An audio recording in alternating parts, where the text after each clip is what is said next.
Golf Smarter, number 706. Golf improvement is more about making your swing work, not trying to match the mechanics of a tour player. With Jeff Ritter. This is Golf Smarter, sharing stories, tips, and insights from great golf minds to help you lower your score and raise your golf IQ. Here's your host, Fred Green. Welcome back to the Golf Smarter podcast, Jeff. Fred, great to be here, buddy. Great to have you back on the show. We've been doing this for years, and that's because I keep learning amazing things from you.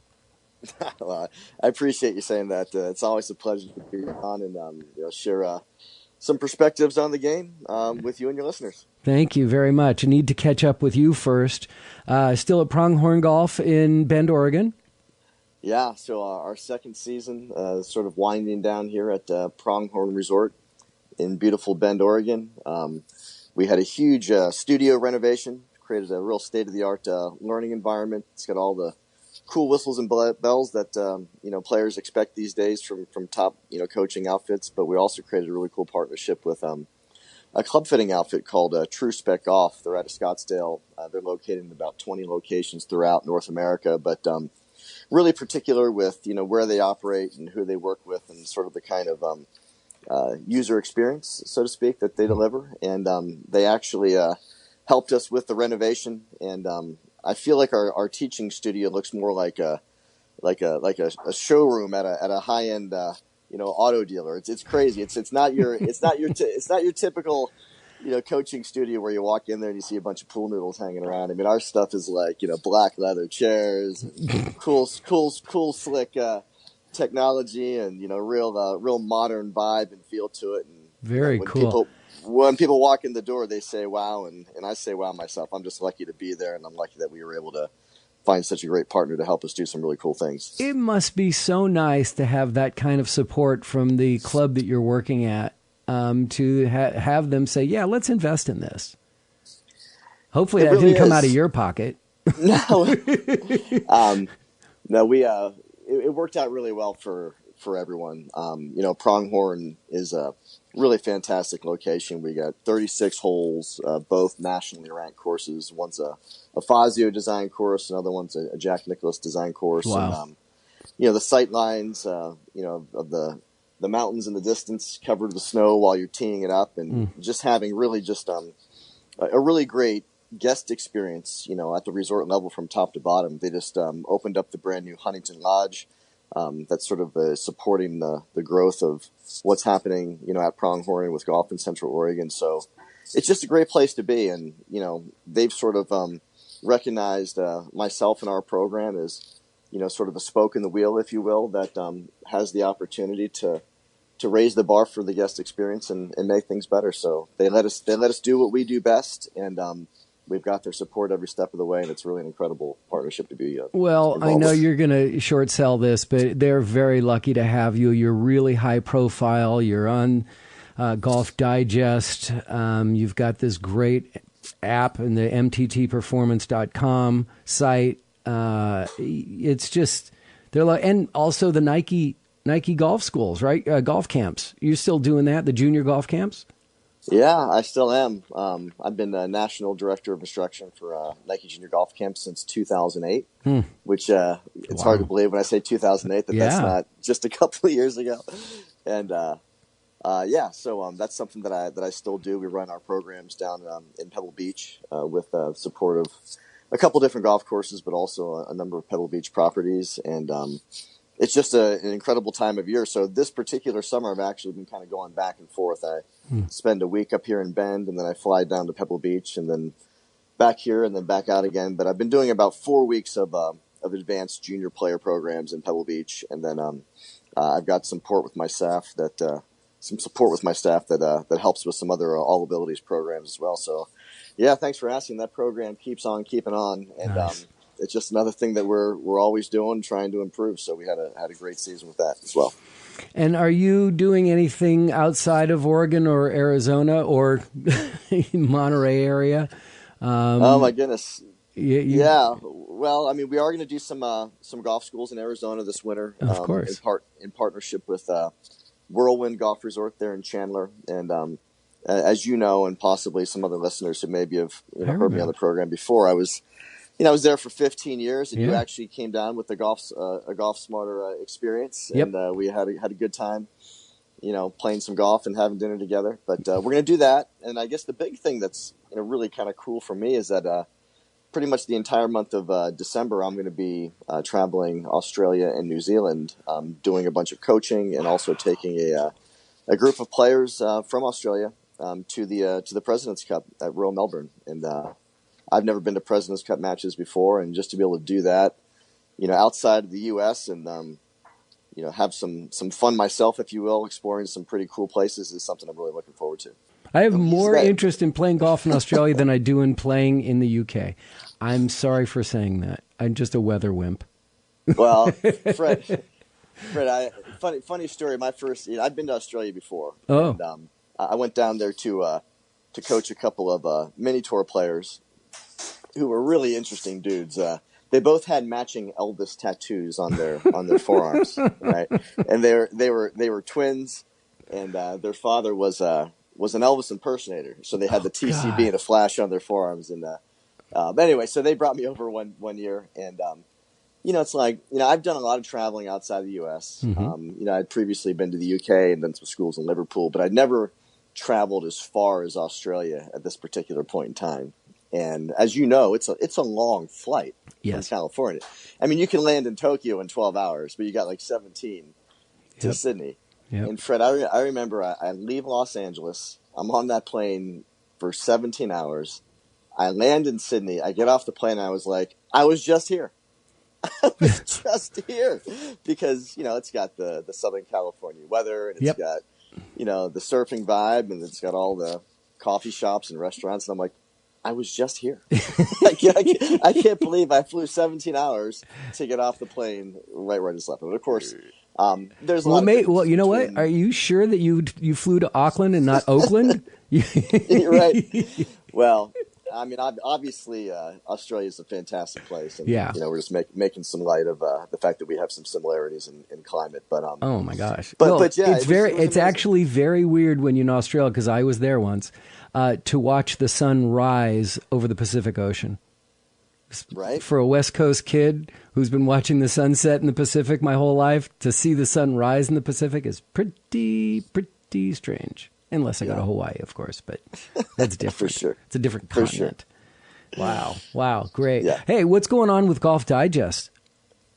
Oh yeah, so I'm actually filming a new digital series this week, and I've been lucky to do a number of digital projects for the Golf Digest Schools online program, and so this one we're going to film out at Pronghorn, and we're still kind of putting the concept together, but it's sort of a 4-lesson series that breaks through, I don't want to call them swing myths, if you will, but it's sort of, getting down to brass tacks that, here are some ideas that really, really work pretty much across all players. And within that process, there is a little bit of, myth debunking, if you will. But yeah, we're always looking for ways to take, similar concepts and create a new spin on them. And, Golf Digest is once again, coming out to give me the opportunity, and it's something I love doing. I've had this conversation a couple times recently. I'm curious to know how you feel about what we can call the myth of consistency. How would you even approach those words, or do I need to explain it further? No, you don't need to explain it further. I mean, the big thing that you're hearing from coaching is, helping golfers understand that we're just dealing with a highly variable game by nature. And golf's not a game of who hits it the best. It's a game of who misses it the least. And I think that there's just this conditioned mentality relative to golf that just simply creates highly unreasonable expectations, not only for recreational players, but also really advanced and skilled players. And if you think about it, so Fred, you're a baseball fan, right? Living there in San Francisco, you like the Giants, right? Yeah, I'm an A's fan, but I you're go an to A's both. Fan? All right. Both. Yeah, there you go. I'm lucky to have two teams here, so I don't complain. Yeah. Listen to you keeping everything PC, supporting both sides of the. Oh, people hate me here for that. People hate me. I have lots of theories. Like the DH has got to go unless they either keep the DH on both leagues or get rid of interleague play. I can go on for a while about baseball, but let's not do that. So anyway, when you think about baseball, there's a lot of ways to get on base, right? And hitting the ball right on the sweet spot of the bat and sending it over the fence is not the norm. That's something that happens, every once in a while, and that's one of the things that's really exciting about baseball is because it is so difficult to hit a dinger. But you can hit it, right off the handle of the bat, Fred, and it can dribble, 5 feet down the first baseline, and the runner can get on base, and everyone thinks that's awesome, right? And then you can hit a little grounder in the gap, between second and third, or a player can bobble the ball while he's trying to turn a double play, and you're on base, and everyone thinks that's awesome as well. And there's so many ways to get on base. But they boo intentional walks. Well, that's okay, it's like, come on, man, he's going on base. What are you booing for? Okay, go ahead. Yeah, I told you, don't get me started on baseball. Yeah, but the contact between a baseball bat and a baseball, hardly ever feels good. And as long as you're putting yourself in position to score, then anything that is within those fair or foul lines is considered to be a really great thing. And with golf, we've kind of got this conditioned idea that if the ball hits the toe, or if it hits the heel, or if it doesn't fly as straight or as far as we would really like it to, then something about that contact or shot kind of sucks in some way, and you see it with young golfers. But the reason why young golfers create, such reactions of disgust to slight mishits is because, that's been a conditioned belief that's been passed down from older golfers that they look up to, right? So there's basically an unrealistic expectation for how many shots we're going to hit just the way that we want. And then, of course, off of hitting a shot that's just a little bit off center, the way that we react in disgust or displeasure is kind of ridiculous. So we're dealing with a highly variable game.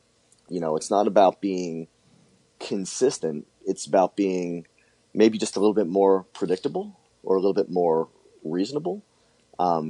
And you can say that's all semantics. And sometimes when someone comes in, they go, I want to be more consistent. I don't go down this whole road of, well, what are you talking about? I know that they just want to hit more shots the way that they would like to. But I do think that there's something that's at the heart of that, or the root of that, which is really the fact that we're sort of conditioned to have, an unrealistic expectation to how many shots we're going to hit on the center of the face, how far they're going to fly, and how often that should happen for not only recreational players, but also top players as well. Let's think about that for a moment. We're going to take a short break. When we come back, I want to talk about lessons. Let's do it. One of the things that I really love about your coaching, and that I keep coming back to you for, is that you have this integrative method of bringing all the elements of golf together. And lately, I feel like all I've been doing with these conversations is focusing on swing mechanics and hitting the ball. And I don't like that, in the sense that I want to make sure that we talk about playing golf, because there's so much more. And you incorporate not just the physical and the mental game, the mindset, but you fitness and nutrition and the swing and various challenges, all these elements together. And there's few instructors that I ever talk to that really look at the whole package. And that's what I love about what your work is doing. I appreciate you saying that. And I'm not sure exactly when it happened in my life. I grew up the son of a golf pro, and I'm playing the game since I was 3 years old. I'm 47 years old now, and you spend a lot of time at the golf course. And you also spend a lot of time from time to time being frustrated about your game, the direction that it's going, how connected to the game you are, how much you love the game or not in that moment. And I think somewhere along the way, I started to sort of get it a little bit more, Fred. When I say it, I mean I sort of got the point of what my connection to the game was, and it was really an opportunity to learn a lot, about myself, about the expectations that I create, about pursuing a certain goal set, if you will, and then seeing how well I can deal with not getting what I want. So, and that's why, with Make the Turn, it's skill building and it's mindset and it's fitness and it's nutrition, but really it's using the game to help you have life be the way you want it to be. And at the end of the day, it's just a game, but the lessons that you can learn within the game in the pursuit of shooting lower scores, not only have opportunities to create positive movement on your scorecard, but also positive movement in your life. And at the end of the day, for most golfers, golf is a recreational outlet. They don't have a tremendous amount of time to pursue playing better. Some people are more invested than others. But if you look at the game from the right perspective, from a position of, goal setting, from a position of playful curiosity, always trying to go out there and have fun and find a little joy within the struggle, then you're going to want to keep going back to the golf course because it's something that you genuinely enjoy being part of because of not only the progress you can make, but also the things you can learn about yourself along the way. Boy, do we lose sight of that all too fast, especially when you're playing a lot. Like when you're playing, I think that if you're playing infrequently, you're frustrated. If you're playing a lot, then you get in your head and it's like, what's going on? And this is now becoming more work than it is fun. It's not a recreational outlet. It's a passion that gets in the way of enjoying life sometimes. Yeah. And I think that, one of the things that I help people with that lose their way or junior golfers that, really have a hard time enjoying being at the golf course, which is a really sad thing to see, is I say, let's just take a step back for a moment and let's analyze what it means to play golf or to play anything.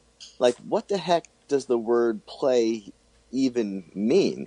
And if I ask that to a 13 or a 14-year-old kid, they go, oh, it means to have a good time. I said, you're damn right it does. To play means to have fun.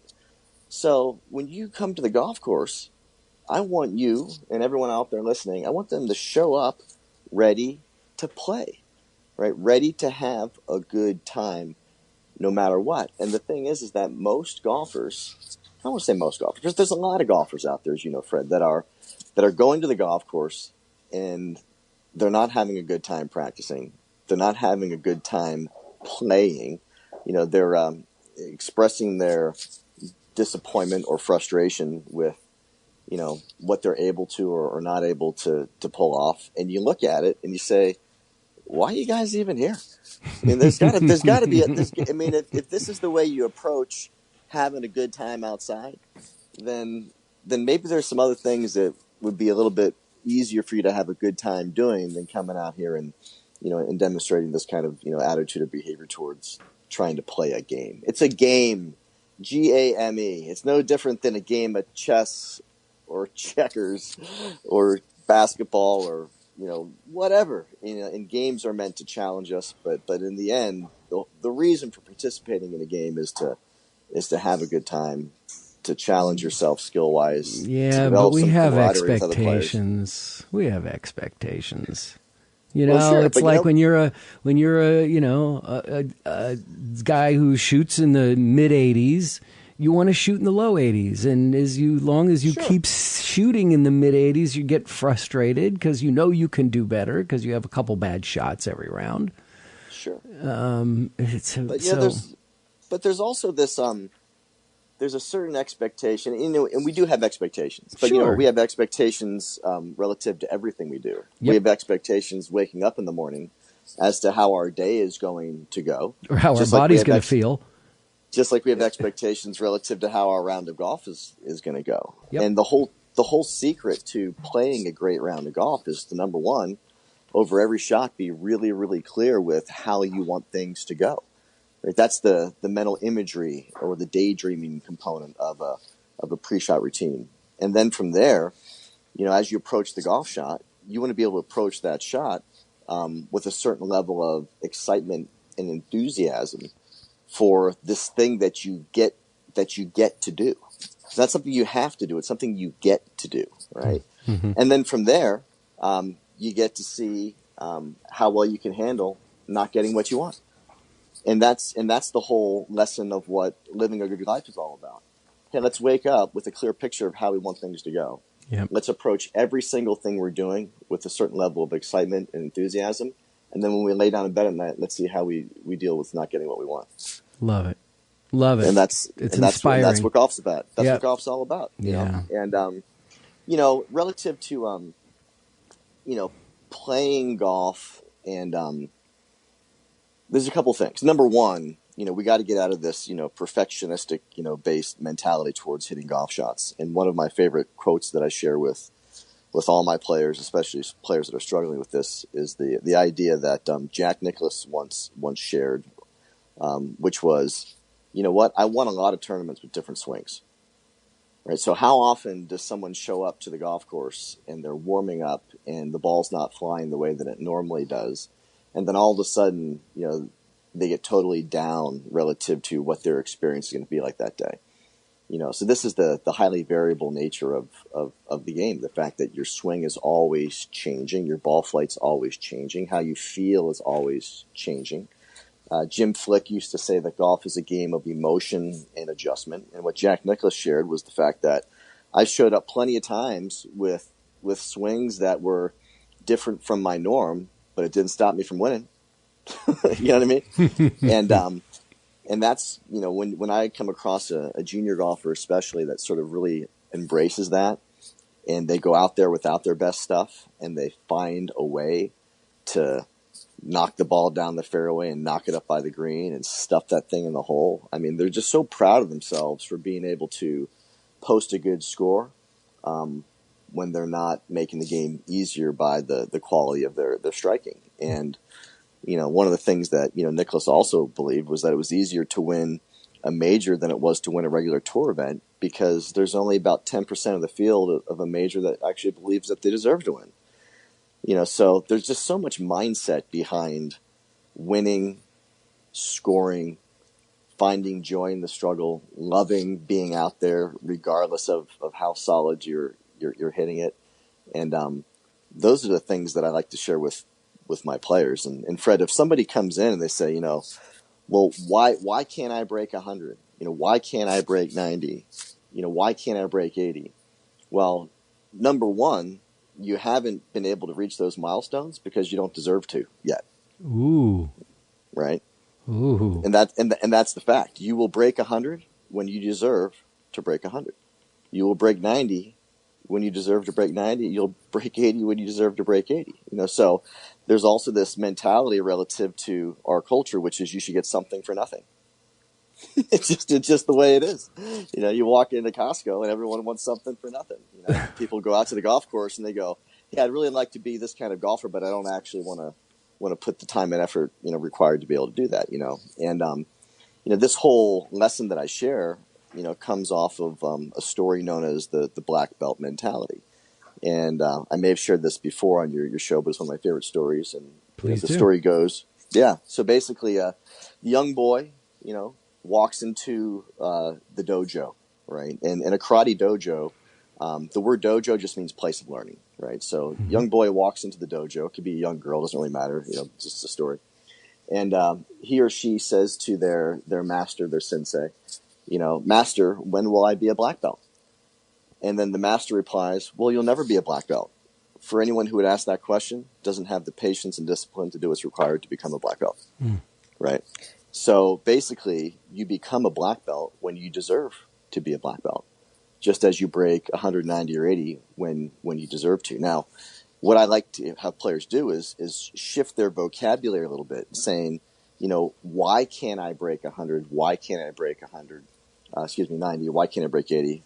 Maybe shift that around to, why don't I break 100?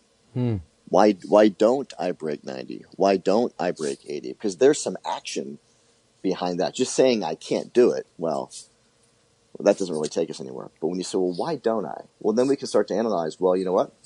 You hit balls out of play or in positions of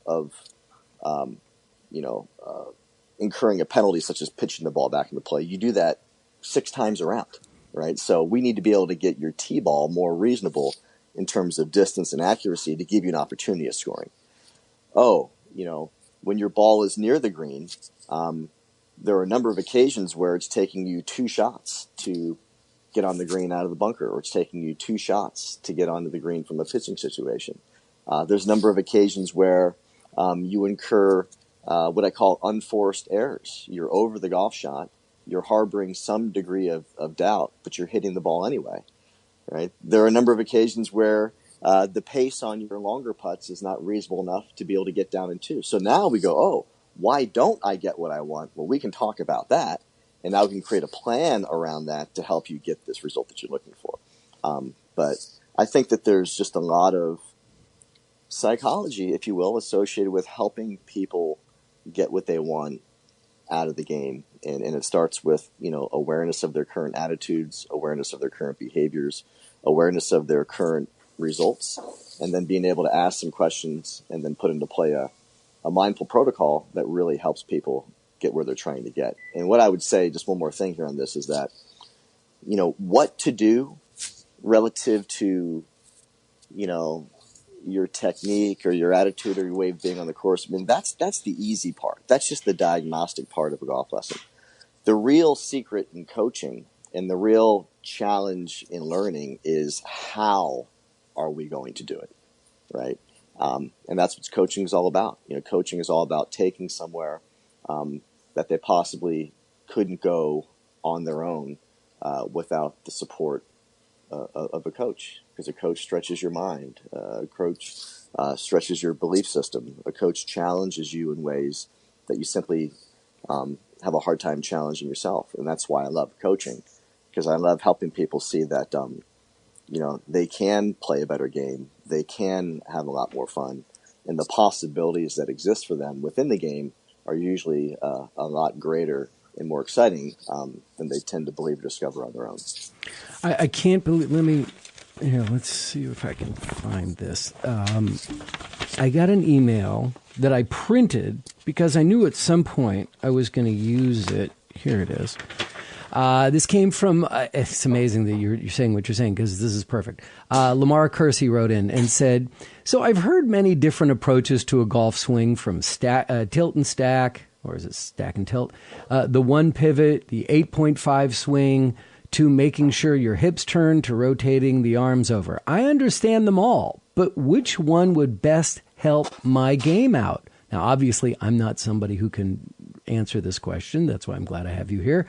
And he finishes it up with, should I try each one for a round and see which gives me the best score and performance, or go with one that's easiest to be consistent and is more tuned to my natural swing? Now, I wrote back to him saying I'm not qualified, but here's my thought. But I'm not going to say that because I really want to know what you think. Yeah, well, so the cool thing about spending as much time as I have in coaching, so I gave my first golf lesson when I was 16 years old, and I fell in love with it, at a very young age. So I've been really on the lesson tee, helping golfers for, almost 30 years now, and been really fortunate to work for a lot of different golf schools and know a lot of coaches and really experience firsthand a number of the coaching systems, if you will, that this player is mentioning, sharing, or asking questions, regarding. Yeah. And the one thing that I'll say is that they all work, right? they all work for somebody. For somebody, right? And they can work for almost everyone if they're willing to, really build their games from the ground up within that basic system. But, when I'm giving a golf lesson, Fred, and one of my favorite things to do at the end of the day when I'm driving home is I ask myself, where did that lesson come from? That lesson that I gave at 9 o'clock, where did that one come from? And then the one at 11 o'clock, where did that one come from? The one at 3 o'clock, where did that one come from? And because I've been so, well-versed or introduced to such a number of different, great coaches and systems. Educated. Educated, thank you. It's easy for me to try and find the least line of resistance for a player to get the result they're looking for, using the ideas that are going to be most impactful for them, right? So I don't have just one way of suggesting that you swing your arms, or one way of suggesting that you move your body. But what I do have, and this is where every player needs to start, is an understanding of what the true fundamentals of the game actually are. And then you look at a player's movement pattern with their body in the golf club, and then you determine where those fundamentals are out of reason. So when I say fundamental, I'm not talking about grip and stance and posture and ball position, because a fundamental should be an absolute. It should be a building block. It should be something that all players do in a similar way in the pursuit of a certain result. But if we look at grip, for example, Jordan Spieth versus Freddie Couples, those grips couldn't be more different from each other. So grip can't be a fundamental. If you look at distance from the golf ball, there was a guy back in the day named Scott Hoke, and he stood really, really close to the golf ball, had an extremely upright golf swing.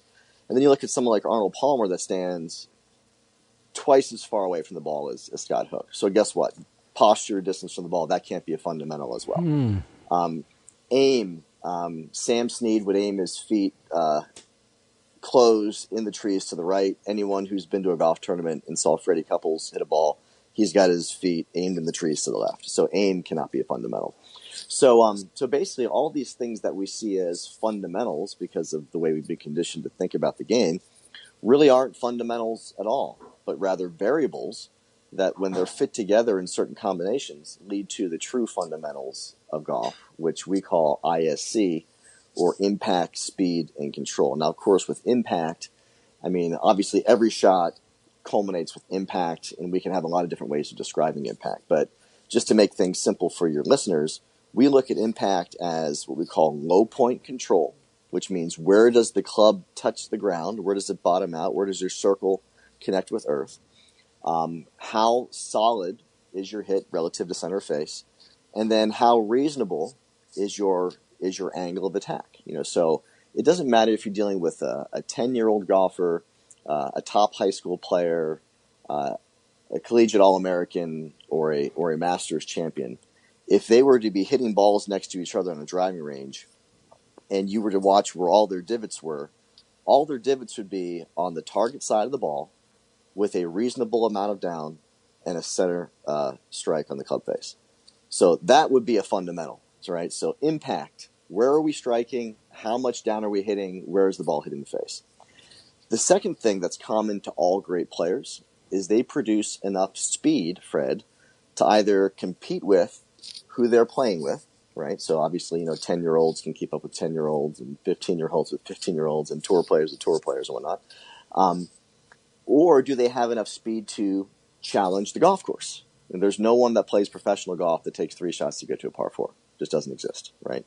So when you look at high-level players, they all produce a reasonable amount of speed for competition and or scoring. And then the final thing that all great players possess is a shot pattern that has a predictable launch direction, height, and curve. They're not all the same, but they're all more similar than not. Whereas high handicap players, they hit it up, down, left, and right. They've got two-way misses, right? So what we're looking for in a golf lesson is, number one, to help players have an awareness of where they are now relative to their low point control, their ability to produce speed, and their ability to control launch, height, and curve. And if any of those things are out of reason, then we come up with an adjustment-based protocol to shift those behaviors more back into reason so that they're more compliant with ISC, and the more compliant they are with ISC, the better golf shots they're going to hit and the lower their scores are going to be. So going full circle relative to the question, there are some lessons that I give to a person that would be really effective using more of a stack and tilt based mentality relative to them maybe finding a more consistent, predictable low point. And I can just think about the stuff I've learned from those guys. I see the way this player is moving, and I say, Bob or Jan or Jack, for you, this is going to be your least line of resistance to getting the result you're looking for.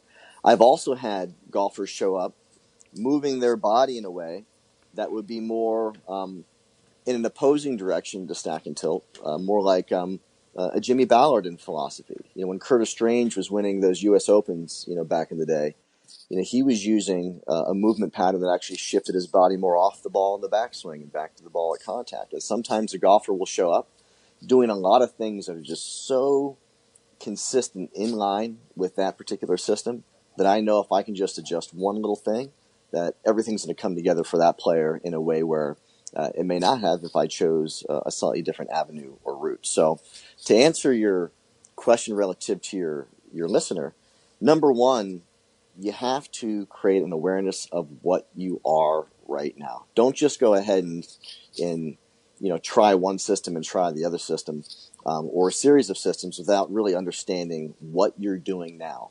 In order to be different from what you are, you have to have an awareness of what you are, right? And all golf information is going to be helpful for someone, but you have to find the information that's going to be most helpful for you based on any unreasonable contact or patterns in flight relative to this idea of impact, speed, and control. And then from there, once you understand where you're unreasonable, then you can look at a system like stack and tilt. You can look at a system like the A-swing or Jimmy Ballard or Jim Flick or, on and on and on. You can go, hey, there are some things that they talk about here that I think based on who I am and what I do would really be of help. So they all work, but there's some information that'll get you farther away versus closer if you're not selecting the ideas that are unique to you and where you're unreasonable or imbalanced within your impact, speed, and control-based protocol. Amazing answer. Phenomenal answer. Thank you so much. Oh, you're welcome. Oh, man, it's so great to talk to you. Everyone, check them out. MTT Performance, M as in make the turn. MTTperformance.com, Jeff Ritter. Follow him on Instagram, Facebook, Twitter. Yeah. Are you MTT Performance at all those places? No, actually, on Instagram, it's at MTT Golf. The same thing on Twitter. MTT Make Golf. the turn. Okay. Yeah, make the turn on YouTube. But what I'll say is that, a lot of times, Fred, we're as coaches, we get in front of the camera and we give golf tips. And here's the tip of the day or whatever. Yeah. But what I've started doing, which people have been really enjoying, is I'm always mic'd up during my golf lessons, and I always video the lessons that I give as a take home tool or reference for the players that I coach. And what we've been doing is taking some little clips from some of these real golf lessons with real golfers, and we're posting them on Instagram to give other players out there an opportunity to have an inside look at what it's like to be coached, nice. to see what it's like to really work through a challenge with ball flight, to make an adjustment. Because I think a lot of the stuff that I share and the clips that I choose, they're not so much in line with this is how you fix a hook and this is how you fix a slice. Because in coaching, you always have to coach the player. It's what I call coaching what is. You know what? In a book, it says do this, this, and this, but that doesn't always work in real life because you have to coach, according to a player's current behavior pattern. So the stuff that I'm sharing is really unique to each player in the video. But a lot of the how we go about making a change, the mindset behind, creating an adjustment in behavior, the mindset associated with, how to practice effectively or how to, reach some of your goals or how to get through some of these little bumps in the road, if you will. Those are the things that I love sharing that come from the inside that are really sort of difficult to just present unless it's being seen or heard in line with a real life client with a real life desire to do something differently. So that's what I'd have people do. I would have them check out at MTT Golf on Instagram, and there's a bunch of stuff that we've been posting the last few weeks, and the response has been great. I think people really enjoy just seeing a real lesson at play instead of being presented with a tip to do X, Y, or Z. Excellent. Thank you. Always great to talk to you, man. Thanks so much for giving your time. Have a great trip in Australia. Let's talk when you get back. Right on, Fred. Hey, keep doing what you do. You do a lot of great stuff for golfers. I know you have a quality program, and the people that listen to you and have over the years, I know they really enjoy the time and the effort and the care you put into helping them, enjoy the game just a little bit more. I always enjoy the game a lot more after I talk to him. I can't wait to go out and play tomorrow after that conversation. Hey, congratulations, Matthew Knapp Why? Because Matthew Knapp of Sanford, North Carolina, was randomly selected to win a dozen golf balls of his choice from twoguyswithgolfballs.com. Hey, remember to tell your friends about the amazing deals you get when you purchase premium quality used golf balls from twoguyswithgolfballs.com. And don't forget to use Golf Smarter at checkout for an additional 10% off every order, every time. And that additional discount is active until April 1, 2020. Matthew, I will put you in touch with Sam over at twoguyswithgolfballs.com, and you will arrange the balls that you would like to select, and he will ship them to you. Congratulations, and thanks so much for participating. Our next giveaway is for another $100 Amazon gift card, courtesy of our friends at autoslash.com. Deadline to enter is Sunday, September 22nd, 2019, midnight Pacific Time, 3 a.m. Eastern. To enter, go to golfsmarter.com and click on the giveaway banner at the top of the homepage. Now, I shared an email from Lamar Kersey earlier in our conversation with Jeff, and it's actually part of an ongoing conversation that I've been having with Lamar, and he's not the only one. People email me. I get into these long conversations about their golf games back and forth and back and forth. I just love doing it. So anyway, some of the things that Lamar said may, in earlier emails, may ring true for you. So let me just share a little bit here, because it's a long email. I'm only going to give you a part of it. Let's see here. Thanks to you and your Golf Smarter podcast, I've been able to take my swing to a whole other level. I listen to past episodes on my way to and from work every day, and the advice I have received has truly made a huge impact on my golf game. I never understood how much the mental side of the game was until listening to your show and applying the knowledge that has been given out. I've been reading Zen Golf and have gathered a wealth of knowledge because I heard about it from your show. I personally want to thank you for everything you do and all the advice I've received to get my game to be consistently down in the low 80s and 3 rounds now in the 70s, and he dropped it down from the mid 90s. And on and on. Thank you, Lamar. Thank you so much for participating. That's really awesome. I appreciate it. This week on Golf Smarter Mulligans, we get outside of instruction a little bit to learn about golf course architecture and how knowing some of the different design elements of a golf course, how they can make you a better, smarter golfer. Golf Smarter Mulligans is supported by those two friends that we mentioned, autoslash.com and twoguyswithgolfballs.com, and I thank them very much for both participating in the show. So make sure you get your free subscription to Golf Smarter or Golf Smarter Mulligans wherever you get your favorite podcasts. If you have any questions, comments, reports on your game, or just want to have a conversation, click on the Hey Fred button at golfsmarter.com.